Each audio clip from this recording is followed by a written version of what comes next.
Ivy had imagined many scenarios for her first visit to Theo's home.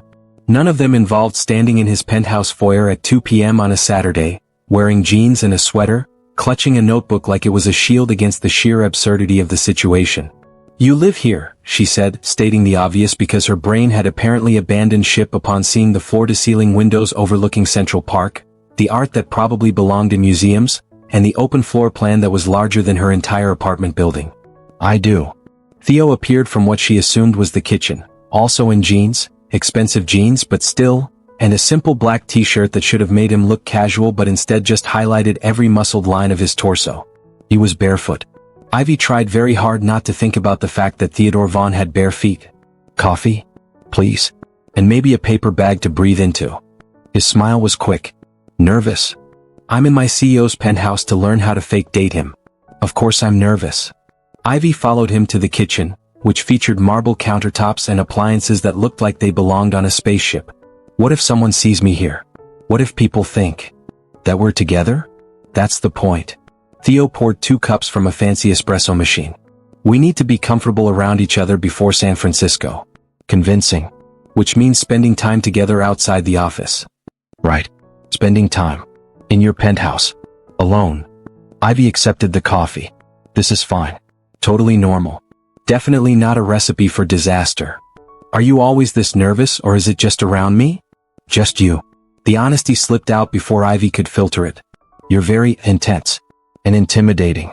And your apartment probably costs more than a small country's GDP. It cost less than Luxembourg but more than Tuvalu if that helps." Ivy choked on her coffee. "Did you just make a joke?" "I'm capable of humor." Theo leaned against the counter, studying her. "You just don't see it at the office because I'm too busy being intimidating and intense." "Are you making fun of me?" "I'm being honest. You're not the first person to tell me I'm intense." His gaze softened slightly. "But for the record, you don't have to be nervous around me. Not here. This is neutral territory." "Your multi-million-dollar penthouse overlooking Central Park is neutral territory?" "More neutral than my office, where I'm your boss's boss and you're worried about staying employed." Theo set down his coffee. "Here I'm just Theo. And you're just Ivy. 2 people trying to pull off a convincing fake relationship." "Okay." Ivy took a breath. He was right. If she couldn't relax around him in private, they'd never pull this off in public. "Okay. Just Theo and just Ivy. I can do that." "Good. Then let's start with the basics." Theo moved closer, close enough that Ivy had to tilt her head back to maintain eye contact. "Personal space. Real couples don't maintain professional distance. They're comfortable in each other's orbit." He was in her orbit now. Close enough that she could smell his cologne, different from his office scent, more casual, something citrus and cedar. Close enough to see the faint scar above his left eyebrow that she'd never noticed before. "How close is too close?" Ivy's voice came out breathier than intended. "In public? There's no such thing if we're selling the relationship." Theo's hand came up to her waist, settling there with careful pressure. "This okay?" Ivy's heart hammered against her ribs. "Yes." "You sure? Because you look like you're about to bolt." "I'm not going to bolt. I'm just adjusting to the proximity. We're going to need to do better than adjusting." His other hand came up, brushing a strand of hair from her face in an echo of that moment in his office. Real couples touch each other naturally, casually, without thinking about it. "How do I stop thinking about it when you're—" Ivy gestured vaguely at all of him. "You?" Theo's laugh was low and warm. "What does that mean?" "You know what it means. You're Theodore Vaughn. You're on magazine covers. You probably have a six-pack under that shirt." Oh God, why did she say that out loud? "And I'm just me. Regular me. With student loans and a studio apartment and a tendency to scatter papers whenever you're within 10 feet. Ivy." His hands framed her face, tilting it up until she had no choice but to meet his eyes. "You're not just anything. You're brilliant and brave and startlingly beautiful, especially when you're nervous and overthinking everything." Beautiful. He'd called her beautiful. Ivy's brain short-circuited somewhere between the compliment and the way his thumbs were stroking her cheekbones with devastating gentleness. "That's very convincing," she managed. "For the fake dating thing." Something flickered in Theo's expression, disappointment? Frustration? Before it smoothed away. "Right. The fake dating thing. Should we practice other scenarios?" "Like what?" "Introductions. Small talk. How to handle intrusive questions about our relationship. Theo stepped back and Ivy immediately missed his warmth. Let's roleplay. I'll be an investor trying to get too personal, you be my girlfriend running interference. For the next hour they practiced. Theo threw increasingly ridiculous scenarios at her. Investors asking how they met, coffee assault she decided, was too on the nose so they went with through work. Reporters asking about wedding plans, deflect with humor. Socialites asking pointed questions about Ivy's background, honest but brief. You're good at this, Theo observed after Ivy smoothly shut down his imitation of a nosy society columnist. Quick on your feet. I have good motivation. The thought of humiliating you in front of tech royalty is very motivating. You couldn't humiliate me if you tried. Theo checked his watch. It's almost 5. Are you hungry? Are you asking me to stay for dinner? I'm asking if you want to practice dining together, since we'll be doing a lot of that in San Francisco. His smile was challenging. Unless you need to leave? Ivy should leave. Should maintain some boundaries before they dissolved entirely. Should remember that this was fake and temporary and absolutely not real. I could stay, she heard herself say. For practice. Scene 2. Cooking and conversation, still the penthouse. Theo cooked. This was not something Ivy had anticipated. Billionaire CEOs didn't cook. They had private chefs and meal services and people to handle mundane things like food preparation.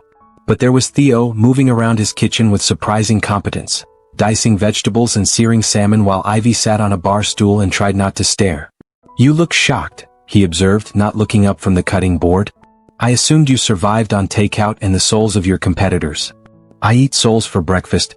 Dinner requires actual sustenance. He glanced up, eyes dancing with amusement. My mother insisted I learn to cook. Said any man who couldn't feed himself was a man who'd never learned self-sufficiency. Smart woman. She was. Theo's expression softened with memory. She'd love this actually. Me cooking for a woman who isn't afraid to call me out on my bullshit. Is that what I do? Constantly. It's refreshing. He slid vegetables into a hot pan, the sizzle filling the kitchen. Most people tell me what they think I want to hear. You tell me what you actually think. Even when what I think is that you're being an arrogant ass? Especially then. Theo plated the food with surprising artistry. Come on. Dining room. If we're practicing being a couple, we should practice actual dining. The dining room featured a table that could seat 12, but Theo set 2 places at one end, close enough for intimate conversation. He'd even lit candles, which Ivy suspected was less about ambience and more about authenticity in their practice run. This is delicious, Ivy said after the first bite. Seriously?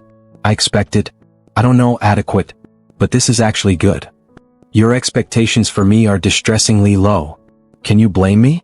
You're a billionaire CEO. The bar for basic life skills is generally on the floor. Theo laughed, that full genuine laugh that made Ivy's chest warm. Fair point. What about you? Can you cook? I can make 3 things really well. Scrambled eggs, pasta with whatever's in the fridge, and desperation stir-fry. Everything else is a potential fire hazard. Noted. I'll handle the cooking in this fake relationship. They fell into easy conversation, the kind that flowed naturally despite the absurdity of the situation. Theo asked about her college experience. Ivy told stories about working 3 part-time jobs while maintaining her grades. She asked about his path to building Thornfield. He talked about the early days, sleeping in his office, betting everything on ventures that everyone said would fail. Why tech?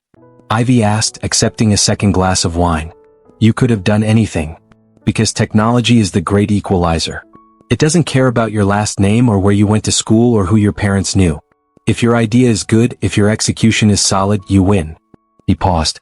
At least that's the theory. Reality is messier. But I like the idea of merit matching more than pedigree. Is that why you hired me? Merit over pedigree? I hired you because you're exceptional.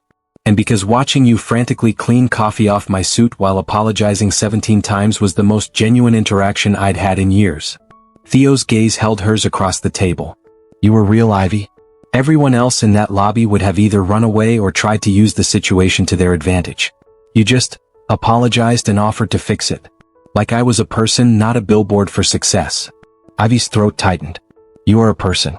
A complicated, intense, surprisingly decent person who makes excellent salmon. Careful. Compliments like that might go to my head. If you're enjoying the story so far, don't forget to hit that subscribe button. It really helps the channel grow and lets me keep bringing you more amazing love stories. Alright, back to the story. Your head has enough in it already. I'm not worried about inflation. Theo threw his napkin at her. Actually threw it like they were friends instead of CEO and assistant playing fake dating.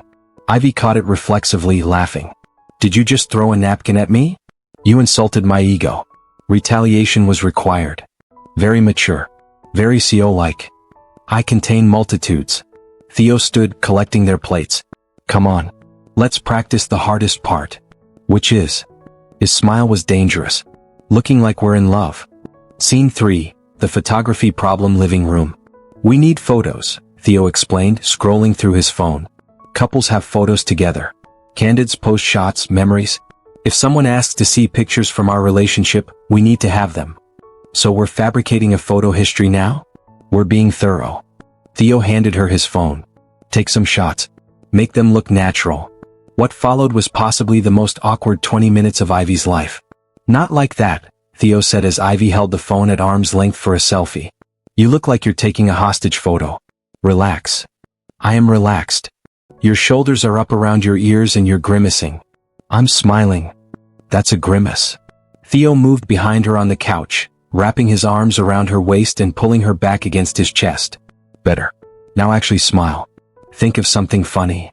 I'm thinking about how absurd this is. Perfect. That's better. He rested his chin on her shoulder, close enough that his breath stirred her hair. See? Natural. Nothing about this felt natural.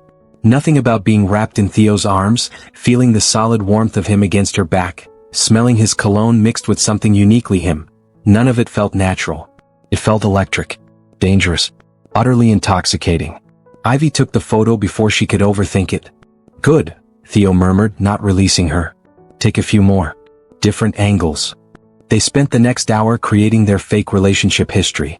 Theo making coffee while Ivy secretly photographed him. Ivy reading on the couch while Theo captured her profile against the window light. Both of them laughing at something on his tablet, heads close together. The photos looked real. Startlingly real. Last one, Theo said, pulling her to her feet. Come here. He positioned them by the windows, the city lights of Manhattan spread out behind them. His arm wrapped around her waist, pulling her close. Ivy's hand settled on his chest, feeling his heartbeat beneath her palm. Steady, strong, just slightly faster than normal. Look at me, Theo said softly. Ivy tilted her head back. Their faces were inches apart, close enough that she could see the darker ring around his blue irises, the faint stubble along his jaw, the way his gaze dropped to her lips for just a fraction of a second. Smile, he whispered. She couldn't. Not when he was looking at her like that, like she was something precious and confusing and entirely irresistible. The phone clicked. Theo looked at the result and something shifted in his expression. This one's perfect. Ivy looked over his shoulder at the photo. It showed two people who looked absolutely, undeniably in love. The way Theo held her. The way she looked at him. The soft focus of the city lights behind them. It looked perfect because it looked real. And the terrifying part? Ivy wasn't sure how much of it was acting anymore. Scene 4, the almost kiss later that evening. I should go, Ivy said around 10 p.m., though she made no move to actually leave the couch where they'd ended up, reviewing their photos and backstory. It's late. Probably wise. Theo didn't move either. They were sitting close, knees touching, his arms stretched across the back of the couch behind her shoulders. Can't have people seeing you leave my building at midnight. That would really fuel the rumor mill. Would that be so bad? If people thought we were together? The question hung between them, loaded with implications neither wanted to examine too closely. It would complicate things, Theo said finally. You work for Victoria. I'm the CEO. There are rules about workplace relationships, policies, HR complications. If you're enjoying the story so far, don't forget to hit that subscribe button. It really helps the channel grow and lets me keep bringing you more amazing love stories. Alright, back to the story. Right. Rules. Ivy should feel relieved.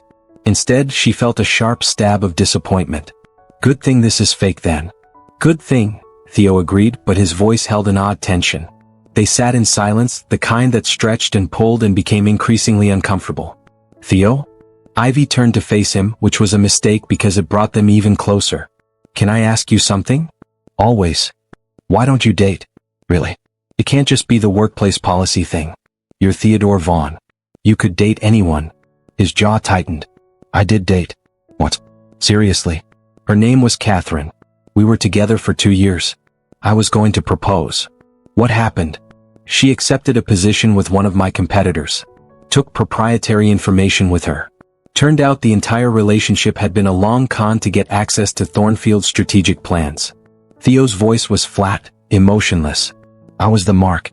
The naive billionaire who thought someone could actually love him for himself and not his portfolio. Theo. Ivy's hand found his. That's awful. She was awful. But you know not everyone is like that, right? Intellectually, yes. But trusting someone with access to your life when you have this much to lose. He gestured vaguely at his penthouse, his empire, everything he'd built. It's complicated. Is that why you wanted a fake relationship? Because it's safe? Because it's honest? Theo's thumb stroked across her knuckles. You know exactly what this is. There are no false expectations, no hidden agendas. Just two people helping each other out for a finite period of time. Finite, Ivy repeated. Right. This ends after San Francisco. That's the agreement. And if... Ivy stopped herself, but Theo's gaze sharpened. If what? Nothing. Forget it. Ivy. His free hand came up to her face, tilting her chin until she had no choice but to look at him. If what? The air between them felt charged, electric. Ivy could feel her pulse in her throat, could see the way Theo's chest rose and fell with careful breaths. What if it stops feeling fake? She whispered. Theo went very still. His eyes searched hers, looking for something, doubt, maybe, or confirmation of what they both felt building between them. Then we'll deal with it, he said finally. After San Francisco. When the arrangement is over and there's no professional complication. That's very rational. I'm trying to do the right thing here. To not take advantage of the power dynamic between us. What if I don't feel taken advantage of? Ivy's boldness surprised even herself. What if I feel like this is the first real thing I've experienced in years? Theo's control cracked.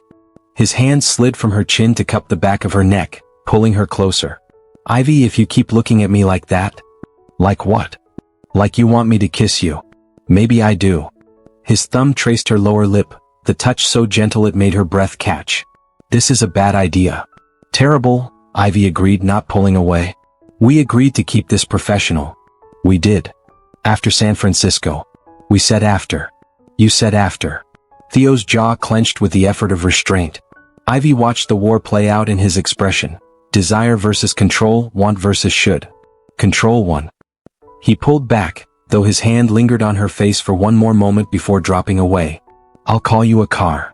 The rejection stung even though Ivy understood it. Even though he was right about the timing, about maintaining boundaries until their arrangement was officially over. Yeah. Okay. She stood, gathering her things with shaking hands. Thanks for dinner. And the lessons.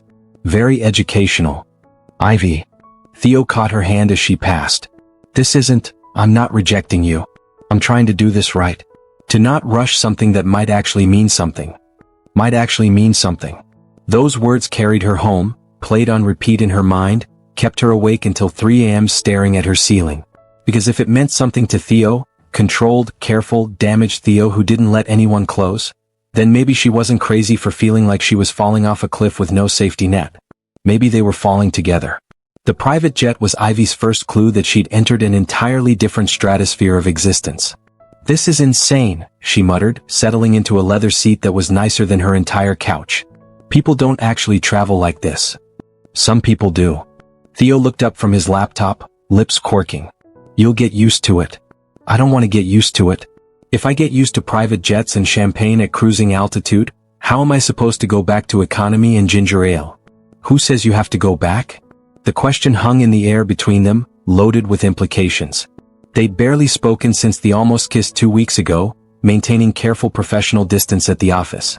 But here, 30,000 feet above the country with 3 days of forced proximity ahead, that distance felt impossible to maintain. Ivy changed the subject. So, what's the game plan? Give me the rundown on who I need to impress. For the next hour, Theo briefed her on the conference attendees, tech CEOs, venture capitalists, industry journalists who could make or break reputations with a single article. He showed her photos, shared background information, warned her about who was genuine and who would smile while calculating how to use her. You're really good at this, Ivy observed, watching him navigate the complex social dynamics with the same precision he applied to business deals. The people reading thing. I've had a lot of practice. Theo closed his laptop. You learn quickly that everyone wants something. The trick is figuring out what before they figure out your weaknesses. That sounds exhausting. It is. He looked at her with an expression she couldn't quite read. Which is why this weekend you're my secret weapon. How so? Because you don't want anything from me except to survive the weekend without humiliation. It's refreshing. Disarming even. His smile was slight. And because when you're nervous, you say exactly what you're thinking, which tends to cut through the bullshit everyone else carefully constructs. So my awkwardness is actually an asset? Your honesty is an asset. The awkwardness is just endearing. Ivy felt heat rise in her cheeks. Before she could formulate a response that didn't sound like a 14-year-old with a crush, the pilot announced their descent into San Francisco. Showtime. Scene 2, the hotel suite Friday evening. The suite at the Fairmont was obscene. 2 bedrooms, thank God, separated by a living area that featured a grand piano, a full bar, and windows overlooking the bay. Ivy's bedroom alone was bigger than her entire apartment, with a bathroom that had both a soaking tub and a rainfall shower that probably violated some water conservation law. This is where we're staying, she said flatly, standing in the middle of the living room while Theo tipped the bellhop. Is there a problem? No problem. Just processing the fact that this suite costs more per night than I make in a month. Try not to think about it. Theo loosened his tie, and Ivy tried very hard not to think about that either. The welcome reception starts in 2 hours. You should rest, get ready. I'll knock when it's time. He disappeared into his bedroom before Ivy could respond, leaving her alone with her racing thoughts and the growing realization that she was absolutely, completely, hopelessly out of her depth. She called Simone. How's the fake dating going? Her friend answered, voice gleeful. We're in a suite together. A suite. With a piano. Why is there a piano? Because rich people, babe. How are you holding up? I almost kissed him 2 weeks ago. Or he almost kissed me. It's unclear who leaned in first, but it almost happened and now we're not talking about it and I have to pretend to be his girlfriend in front of actual tech royalty while trying not to think about how much I want to actually kiss him for real. Silence. Simone. I'm just basking in the schadenfreude of being right. I told you this was going to happen. You're not helping. Okay. Real talk. Do you think he feels the same way? Ivy thought about the way Theo had pulled back, the restraint in his voice when he said might actually mean something, the careful distance he'd maintained ever since. I think he might. But he's so determined to do things right, and wait until after this weekend and not cross professional lines that we're both going to spontaneously combust from the tension. Then make him break first. What? You heard me. Be so charming and amazing and irresistible this weekend that his control snaps. Make him admit he wants this to be real. That's your advice? Seduce my fake boyfriend into becoming my real boyfriend? When you put it like that, it sounds tacky. Think of it as accelerating the inevitable. Ivy laughed despite herself. I have to go get ready to pretend I'm in love with a man I'm actually falling in love with. This is fine. Everything's fine. Text me updates and pictures. I want full documentation of your romantic disaster. Scene 3, the welcome reception Friday night. The reception was held in a ballroom that rivaled the plaza, filled with people who collectively controlled more wealth than most countries. Ivy recognized faces from magazine covers, TED Talks, and viral keynotes about disruption and innovation. She felt like a fraud in her cocktail dress, navy blue this time, tasteful but not flashy, until Theo appeared beside her, his hand settling on the small of her back with practiced ease. Remember, he murmured against her ear, you belong here just as much as anyone else. I definitely don't. Fake it until you believe it. His hand squeezed gently. Come on. Let's mingle. What followed was a masterclass in social navigation. Theo moved through the crowd with fluid grace, introducing Ivy as his girlfriend with such casual confidence that people accepted it without question. His hand never left her, waist, back, occasionally intertwining their fingers, and every touch felt both necessary for the performance and entirely too real. Theo Vaughn. A woman in a stunning red dress approached, all glossy hair and shark-like smile. I heard rumors you were bringing someone. This must be her. Ivy Monroe, meet Rebecca Zhang. She runs Venture First Capital. The famous Ivy. Rebecca's handshake was firm. I've heard about your speech at the education gala. Very moving. Very authentic. There was something in the way she said, authentic, that set Ivy's teeth on edge. It was heartfelt, Ivy replied evenly. Education access matters to me. Of course. And how exactly did you and Theo meet? Everyone's dying to know. Ivy felt Theo tense beside her. This was the test, their first real challenge as a fake couple. Through work, Ivy said smoothly, channeling the backstory they'd practiced. I joined Thornfield a few months ago.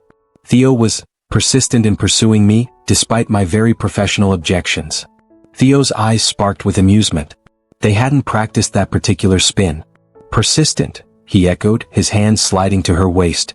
She makes me sound like a stalker. I preferred determined. You sent flowers to my desk 3 times in 1 week. You kept refusing to have dinner with me. Because you were the CEO. Which made it more of a challenge. They were building on each other now, the lie becoming more elaborate and somehow more believable with each edition. Rebecca watched them with sharp interest. How romantic, she said, though her tone suggested she didn't quite believe it. Well, I'll let you two lovebirds enjoy the evening. Theo, we should talk about that Series B funding when you have a moment. I'll find you later, Theo promised. Once Rebecca was out of earshot, Ivy exhaled. That was terrifying. Theo's smile was brilliant, transforming his entire face. Tonight, we can be anything you want. He kissed her again, slower this time, savoring instead of devouring. And Ivy let herself fall, knowing without question that he would catch her. He already had. Scene 5, morning after, Saturday morning. Ivy woke up in her own bed. They'd been good, stopping at kissing despite the temptation to continue, but she could hear Theo moving around in the suite's kitchen. She found him making coffee, barefoot in yesterday's dress pants and an undershirt, hair adorably rumpled. He looked up when she entered, and his smile was immediate and unguarded. Morning, he said, voice still rough with sleep. Morning. Ivy accepted the coffee cup he offered, their fingers brushing. So, last night happened. Last night definitely happened. Theo pulled her close, dropping a kiss on her forehead that felt natural and right. Any regrets? Only that we waited so long. We had to make sure it was real. Is it? Ivy looked up at him. Real? So real it terrifies me. His arms tightened around her. But also more right than anything I've felt in years. They stood like that, wrapped in each other, until Ivy's phone buzzed with a reminder about the conference's morning keynote. Reality intruded. We still have 2 more days to get through, Theo said. Playing the couple. Except now it's not playing. Do we tell people? Not yet. Let's finish the weekend, go back to New York, do this properly. Talk to HR. Figure out the logistics. He kissed her softly.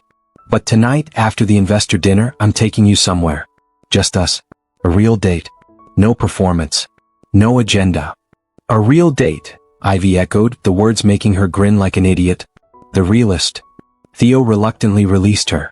But first, we have to go convince a ballroom full of tech executives that we're a perfectly normal couple and not 2 people who just completely upended their lives by falling for each other. Easy, Ivy laughed. What could possibly go wrong? Everything as it turned out. But that was a problem for later. If Ivy had known that Saturday morning would be the last moment of uncomplicated happiness for a while, she would have savored it more. Would have memorized the way Theo looked at her over coffee, the casual intimacy of his hand finding hers, the ease of their conversation about nothing and everything. Instead, she'd laughed at his terrible jokes, stolen a bite of his toast, and let herself believe that maybe, just maybe, this could actually work. The tech conference keynote was at 10. They arrived at 9:30, still glowing with new relationship energy that probably made them insufferable to anyone paying attention.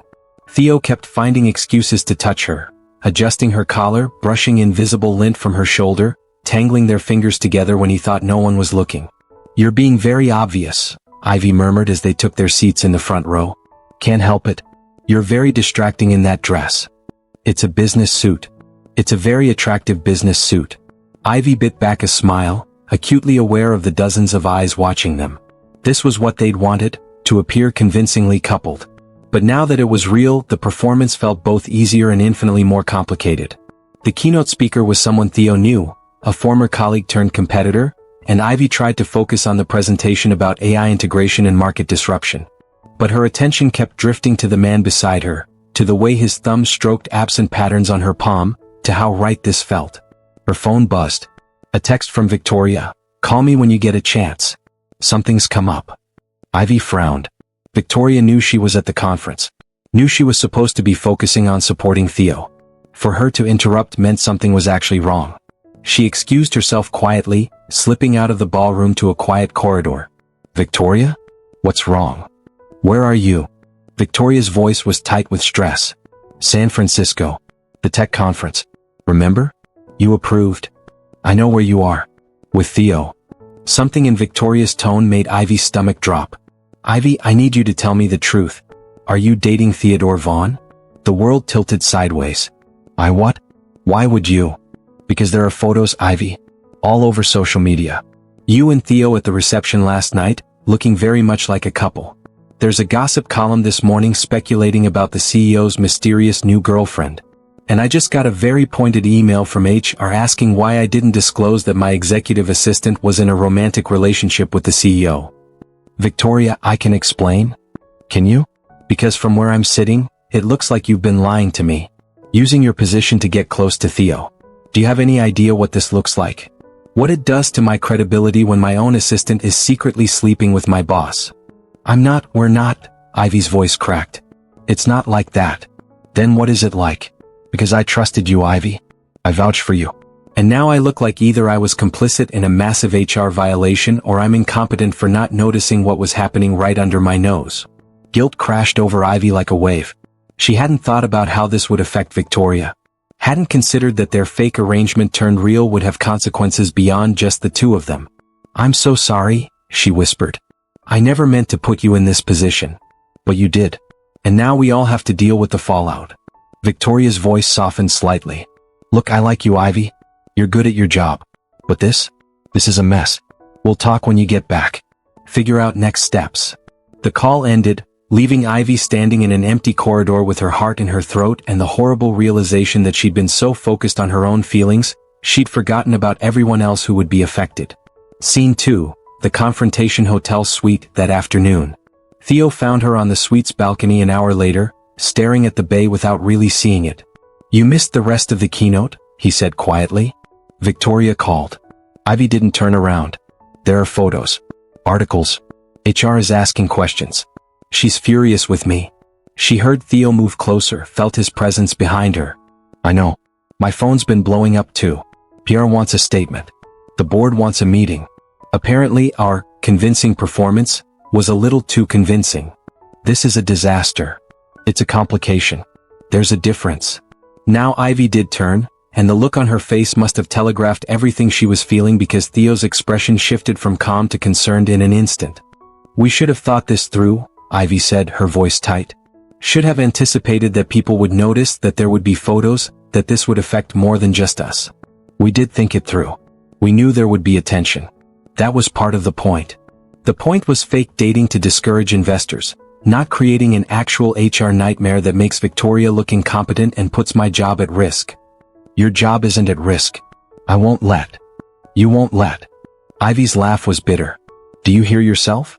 That's exactly the problem, Theo. You have the power to protect me, which means everyone will assume I'm sleeping my way to the top. That I'm using you for career advancement. That everything I've accomplished is because I'm sleeping with the CEO. That's not true, and anyone who knows you would never. But they don't know me. They know I'm some random assistant who showed up a few months ago and suddenly I'm giving speeches at galas and dating Theodore Vaughn and traveling on private jets. What else are they supposed to think? Theo's jaw tightened. So what are you saying? We just give up? Pretend this didn't happen? I'm saying maybe we moved too fast. Maybe we should have waited like you originally wanted. Done this properly instead of just, she gestured helplessly between them, giving in to whatever this is. Whatever this is? Theo's voice dropped dangerously low. Last night you told me you'd fallen for me, that you didn't want to pretend anymore. Was that fake? Was any of it real? Of course it was real. That's what makes this so hard. Ivy's eyes burned with unshed tears. I care about you, Theo, more than I've cared about anyone. But I also care about my career, my reputation, my ability to stand on my own merit. And right now being with you threatens all of that. So I'm a threat now. That's not what I meant. It's exactly what you meant. Theo stepped back, putting distance between them. You're worried about what people think. About appearances. About protecting yourself. Yes. Because unlike you, I don't have billions of dollars as a safety net. I have my degree and my work ethic and my reputation, and if those get destroyed because people think I'm sleeping my way to success, I have nothing. Can't you see that? The silence that followed was deafening. I see, Theo said finally, his voice cold in a way she hadn't heard since her first day, that you care more about what strangers think than about what we have. That's not fair. Isn't it? Because from where I'm standing, you're willing to throw away something real because it's complicated. Because it requires you to be brave and trust that we can figure this out together. I've been brave. Ivy's voice cracked. I've been nothing but brave since I met you. I took this job, I gave that speech, I agreed to this insane fake dating plan. I told you how I felt even though it terrified me. But I won't, destroy everything I've worked for because we couldn't wait a few more weeks to do this the right way. The right way, Theo repeated, his expression shuddering closed. You mean the safe way? The way that doesn't require you to deal with messy public consequences. The way that doesn't make me look like every other woman who slept with her boss for career advancement. The words hung in the air like a slap. Theo's face went blank. That corporate mask she'd seen him wear in negotiations, when he was about to destroy someone's deal or career. Is that what you think this is? What we are? No. God, no. But that's what everyone else will think. Don't you understand? You get to be the powerful CEO who dates whoever he wants. I get to be the gold digger, the social climber, the assistant who couldn't keep her hands to herself. I never asked you to keep your hands to yourself. I asked you to trust me, to trust us. Theo's voice was quiet now, which was somehow worse than if he'd yelled. But I can't force you to believe this is worth fighting for. Ivy wrapped her arms around herself, feeling cold despite the California sun. I need time. To think. To figure out how to handle this without destroying everything. Take all the time you need. Theo moved toward his bedroom, pausing in the doorway. For what it's worth, I would have fought for you. Would have dealt with HR, handled the PR, weathered whatever gossip came our way. Because what we have is worth it. Or it would have been if you'd been willing to fight too. He closed the door with devastating finality. Ivy stood alone on the balcony, tears finally spilling over, and wondered how something that had felt so right 12 hours ago had gone so catastrophically wrong. Scene 3, the investor dinner Saturday evening. They still had to attend the investor dinner. It was the cruelest twist of irony, forced to play the happy couple for 3 more hours while their actual relationship lay in ruins. Ivy considered faking illness, but that would only fuel more speculation and make things worse for everyone. So she put on her armor, a black dress, heels that made her taller, makeup that hid the evidence of crying, and met Theo in the suite's living room at 6:30. He looked devastatingly handsome in his tuxedo, and the careful blankness of his expression hurt more than anger would have. Ready? He asked, voice professionally polite. As I'll ever be. The car ride was silent. They sat on opposite ends of the back seat, the space between them feeling like a canyon. Theo stared out his window, Ivy studied her hands. When they arrived at the restaurant, some exclusive place with a Michelin star and a waiting list measured in months, Theo helped her out of the car with impeccable manners and zero warmth. His hand on her back was light, perfunctory. Nothing like the possessive, affectionate touches of the night before. Remember to smile, he murmured as they approached the entrance. We're madly in love. The bitterness in his voice made Ivy flinch. The dinner was torture. 12 people around a table, discussing venture capital and market valuations and investment strategies, while Ivy and Theo performed their final show. He held her chair, poured her wine, laughed at her jokes with a smile that never reached his eyes. To everyone else they looked perfect, attentive, enamored. Ivy felt like she was dying inside. You two are adorable, Rebecca Zhang observed, watching them over her champagne glass. So in sync. It's almost unbelievable. Almost. Theo's hand found Ivy's under the table, but the touch was mechanical. Part of the performance. You have to admit it's sudden. A few months ago you were swearing off relationships entirely. Now you're here with Ivy, looking like you've found your soulmate. Rebecca's smile didn't reach her eyes. Some people are wondering if it's real or just strategic. Ivy's stomach dropped. She'd been so worried about what people at Thornfield would think, she hadn't considered that the very people they were trying to convince might see through them anyway. Some people should mind their own business, Theo said smoothly, but there was steel underneath. My relationship with Ivy is none of their concern. Of course. I'm just saying, in our world people wonder. Especially when the timing is so convenient. Right before a major conference. Right when you need to project stability and commitment to secure that Series C funding. The implication was clear. Rebecca thought they were faking it. Worse, she thought Ivy was part of some calculated PR strategy. "Excuse me," Ivy said abruptly, standing. "I need some air." She fled before anyone could stop her, weaving through the restaurant to the outdoor patio, gulping down cool night air like it was oxygen. Theo found her minutes later. "She doesn't believe us," Ivy said without preamble. "Rebecca. She thinks we're faking it." "I know. That was the whole point of this weekend. To be convincing. And we can't even do that right because we're too busy being mad at each other to actually sell it." "Maybe that's the problem." Theo leaned against the railing beside her, not touching. "Maybe we were better at faking it than being real." The words cut deeper than they should have. "That's not true," Ivy whispered. "Isn't it? When it was fake, when there were no real stakes, we were perfect together. But the moment it got real, the moment it required actual risk and trust, we fell apart. Because I got scared. Because you didn't trust me enough." Theo finally looked at her, and the pain in his eyes was devastating. "I told you I'd catch you.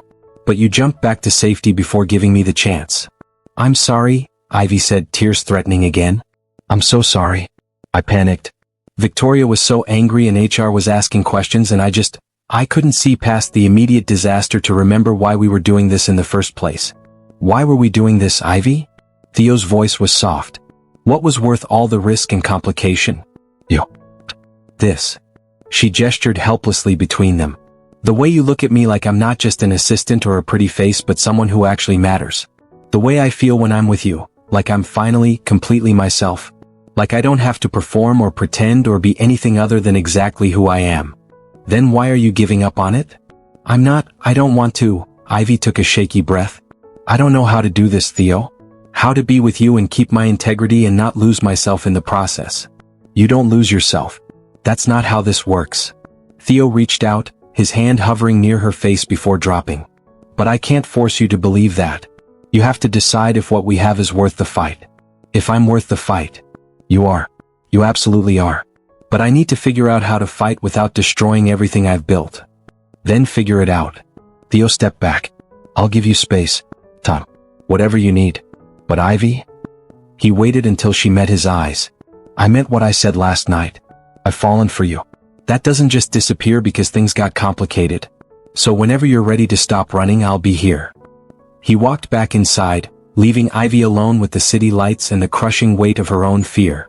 She'd asked for time. For space to think. Why did getting what she wanted feel like the worst mistake of her life? Scene 4, the long night later. Ivy didn't go back inside. She called the hotel, had them send a car, and returned to the suite alone. She texted Theo a brief apology, saying she wasn't feeling well, knowing he'd understand it was a lie and cover for her anyway. The suite felt enormous and empty. She curled up on the couch where they'd kissed the night before, pulled out her phone and finally called Simone. "How's the romantic weekend?" her friend answered cheerfully. "It's over." Ivy's voice cracked. "Everything's over. I ruined it." "What happened?" Through tears and hiccuping breaths, Ivy explained everything. The photos. Victoria's anger. The fight. Rebecca's suspicions. The way Theo had looked at her like she'd betrayed something sacred. "Okay," Simone said when she finished, voice gentle but firm. "I'm going to say something you probably don't want to hear." "Great. Because this day hasn't been fun enough. You're self-sabotaging, babe. Classic fear of happiness pattern. Things were too good, too perfect, so your brain invented reasons why it couldn't possibly work." "That's not. The consequences are real, Simone. Victoria is actually angry. HR is actually asking questions. And those are problems you can solve. You and Theo together, if you'd let him help instead of pushing him away the second things got hard." Simone paused. "Your mom spent her whole life sacrificing, right? Working herself to death to give you opportunities. And now you finally have something good. Someone who loves you, who wants to build something real with you, and you're throwing it away because you're worried about optics. It's not about optics. It's exactly about optics. You're so terrified of looking like you don't deserve success that you won't accept help from someone who actually cares about you. That's not integrity, Ivy. That's pride. And pride is going to leave you very alone and very accomplished and very, very miserable." The words hit like a physical blow. "I don't know how to fix this," Ivy whispered. "Start by being honest. With yourself, with Theo, with everyone. Stop pretending you can control what people think and focus on what actually matters. Do you love him? Did she love him?" Ivy thought about Theo's smile when he was genuinely happy. The way he'd tucked her hair behind her ear. His vulnerability when he talked about his mother. The way he'd said, "I'll catch you," like it was a sacred vow. The way he'd walked away tonight because she'd been too scared to hold on. "Yes," she admitted. "I love him. I'm completely, terrifyingly in love with him." Then stop being an idiot and tell him that. Fix this. Fight for it. Simone's voice softened. "Your mom would want you to be happy, babe. Not to punish yourself for having something good." After the call ended, Ivy sat in the dark suite, watching the city lights blur through her tears, and made a decision. She'd been brave about so many things, leaving her comfort zone, taking risks professionally, letting herself be vulnerable with Theo. But the moment things got hard, she'd retreated into fear. No more. Tomorrow she'd find a way to fix this. To prove to Theo, and to herself, that she wasn't giving up on them. She just hoped it wasn't too late. Scene 5, the morning after, Sunday morning. Ivy woke early, determined to talk to Theo before the final conference event. But when she knocked on his bedroom door, there was no answer. A note on the kitchen counter in his sharp handwriting. Had to handle some calls. See you at the closing luncheon. Professional. Distant. Nothing like the warmth of yesterday morning. Ivy showered and dressed on autopilot, her stomach in knots. The closing luncheon was at noon. One more performance, then they could go home and figure this out properly. Except when she arrived at the venue, Theo wasn't alone. He stood near the registration table, deep in conversation with a woman Ivy didn't recognize. She was beautiful, tall, elegant, in a designer suit that screamed money and power. As Ivy watched, the woman laughed at something Theo said, touching his arm with easy familiarity. Jealousy, sharp and unexpected, lanced through Ivy's chest. Then Theo looked up and saw her. For one unguarded moment, his expression was pure longing. Then the mask slammed back into place. He said something to the woman and headed toward Ivy, his stride purposeful. "We need to talk," he said quietly. "After this. Privately." "Okay." "Who was that?" "Catherine." The name dropped like a bomb. "My ex. She's in town for the conference. Wanted to apologize for the past. Suggest we could try again now that we're both, quote, more mature." Ivy felt the floor drop out from under her. "And what did you say?" Theo's eyes held hers, intense and steady. "I told her I'm in love with someone else.